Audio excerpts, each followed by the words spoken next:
Massignan, chef-lieu de la province du Chari-Bagrimi, les fidèles musulmans ont célébré l'anniversaire marquant la naissance du prophète Mohammed, paix et bénédiction soient sur lui.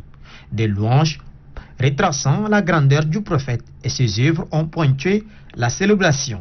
Le sultan du Bagrimi, Bang Haji Woli Mohamed Youssouf, exhorte les croyants à promouvoir l'esprit de pardon, de la tolérance et du vivre ensemble. Même son des cloches à Moundou dans la province du Logone occidental. Le représentant du Conseil supérieur des affaires islamiques section du Logone occidental, Cheikh Mohamed Nour Goni Adam, a saisi l'occasion pour rappeler aux fidèles musulmans les règles et les principes de l'islam. Toujours dans le cadre de la célébration de la naissance du prophète Mohammed, paix et bénédiction soit sur lui, la ville de Maon, chef-lieu de la province du Kanem, n'est pas du reste. Des prières et des louanges prophétiques ont été les temps forts de cette cérémonie commémorative. Dans sa prédication, l'imam de la mosquée de cette localité, Cheikh Ahmad Tidjani, a invité les fidèles à prôner la paix et l'amour du prochain. À la fin de la cérémonie, une prière est dite pour que la paix et la stabilité règnent définitivement au Tchad. Les fidèles musulmans de différentes mosquées de la capitale célèbrent la fête de Mawlud. À la mosquée Hayat al-Islam du quartier Majorio, dans la commune du 1er arrondissement, la mobilisation est de taille.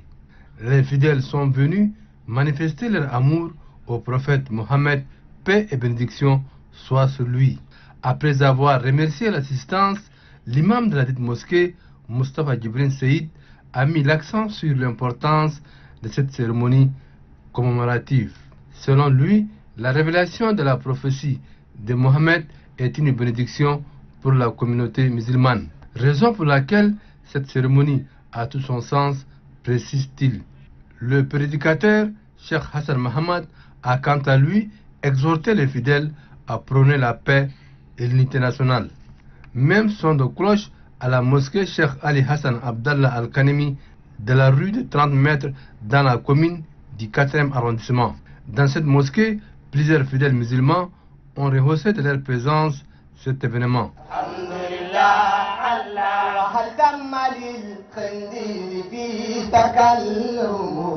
Cheikh Mohamed Yassine a remercié les invités pour avoir répondu à ces rendez-vous religieux.